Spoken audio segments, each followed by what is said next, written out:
আর লাগছে না 15 লক্ষ টাকা, এমনটাই পোস্ট করলেন রোদ্দুরের মা।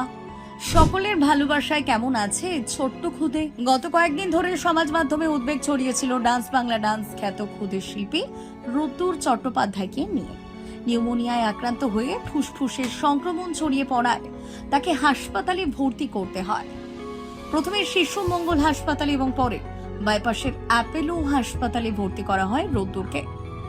চিকিৎসার জন্য প্রায় 15 লক্ষ টাকার প্রয়োজন হতে পারে বলে জানিয়েছিলেন তার বাবা মা। তবে এবার এসেছে স্বস্তির খবর।